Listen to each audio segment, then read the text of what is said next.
స్వయంకృతంతో జరిగింది గతం, స్వయం కృషితో ఎదగాలి మనం. వివాహ బంధం శాశ్వతం. భార్యాభర్తలు ఒకరికొకరు శాశ్వతం.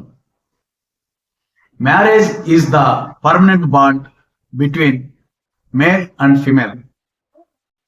ప్రతి భర్త తన భార్యను తల్లి రూపంగా భావిస్తే, ప్రతి భార్య తన భర్తను తొలి బిడ్డగా అనుకుంటే ఈ బంధం శాశ్వతం కాకుండా ఉంటుందా?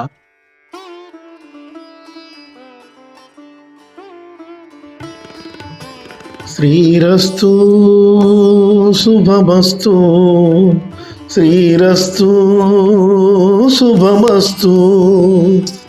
శ్రీకారం చుట్టుకుంది పెళ్లి పుస్తకం, ఇక ఆకారం దాచుతుంది కొత్త జీవితం.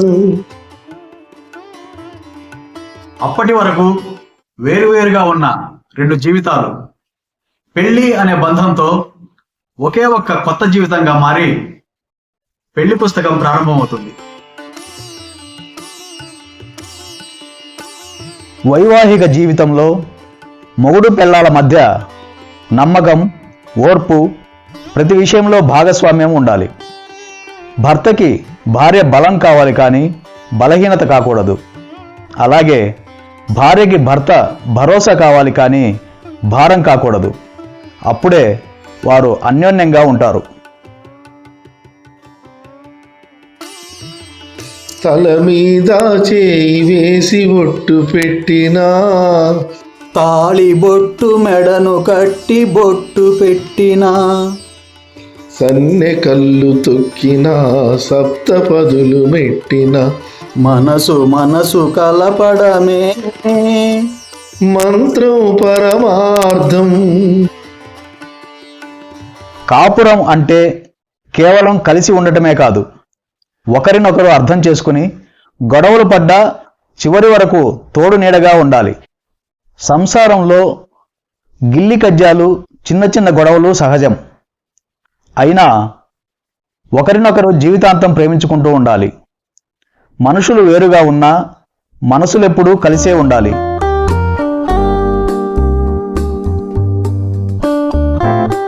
అడుగడుగున తొలి పలుకులు గుర్తు చేసుకో, తడబడితే పొరబడితే తప్పుదిద్దుకో. ఒకరినొకరు తెలుసుకొని ఒడిదుడుకులు తట్టుకొని మసకేయని పున్నమిలా మనికి నింపుకో.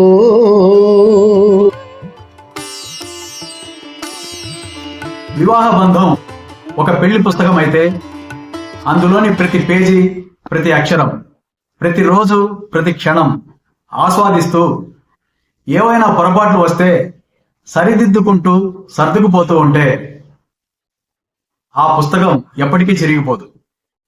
It will be fresh for ever. వారి జీవితంలో వెన్నెల కురుస్తుంది.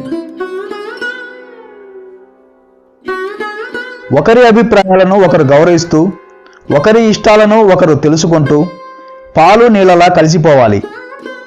ఈ బంధంలో ఇతరులు ఎవరు జోక్యం చేసుకునే అవకాశం ఇవ్వకుండా వచ్చిన సమస్యను సామరస్యంగా పరిష్కరించుకోవాలి. కొందరు భార్యలు తమ భర్తలను గ్రిప్లో ఉంచుకోవాలనుకుంటారు. అది కరెక్ట్ కాదు. తన భర్తను మహారాజుగా చేసి తను ఆ రాజుకు మహారాణిగా ఉండాలని కోరుకోవాలి. భార్యాభర్తలిద్దరూ వారి జీవిత భాగస్వామిని ఇతరుల ముందు, కుటుంబ సభ్యుల ముందైనా సరే చులకనగా చూడకుండా గౌరవం ఇవ్వాలి. కార్యేషు దాసి కరణేషు మంత్రి, భోజ్యేషు మాత, శయనేషు రంభ అనే విధంగా ఇల్లాలు ఉండాలి. అలాగే భర్త కూడా అన్ని విషయాలలో భార్యకు బెస్ట్ ఫ్రెండ్గా ఉండాలి. అలా జీవిత భాగస్వాములు మంచి స్నేహితులుగా ఉంటే అంతకంటే అదృష్టవంతులు ఎవరుంటారు చెప్పండి? అయితే ఇది జరగాలంటే వదిలేయాల్సింది ఒకటి ఉంది. అదే అహం, ఈగో. అహంకారం వదిలేస్తే వైవాహిక జీవితం సగం విజయవంతమైనట్టే. ఒక పెళ్ళైన జంటను మొగుడు పెళ్ళాలు అందామంటే మొగుడు ముందు పెళ్ళాం వెనక అవుతుంది. కాదు కాదు, భార్యాభర్తలు అందామా? భార్య ముందు భర్త వెనక అవుతాడు. ఒకరు ముందు ఒకరు వెనుక కాకుండా సమానంగా ఉండాలంటే మొగుడు పెళ్ళాలు కాదు, భార్యాభర్తలు కాదు, దంపతులుగా ఉండాలి. అప్పుడే ఆ సంసారం అనే బండి సాఫీగా ముందుకు సాగుతుంది. వారు లోకానికి ఆదర్శ దంపతులు అవుతారు. దంపతులు లైఫ్ లాంగ్ బెస్ట్ ఫ్రెండ్స్ గా ఉంటే ఆ వివాహ బంధం శాశ్వతమవుతుంది. శ్రీరస్తు శుభమస్తు, శ్రీరస్తు శుభమస్తు.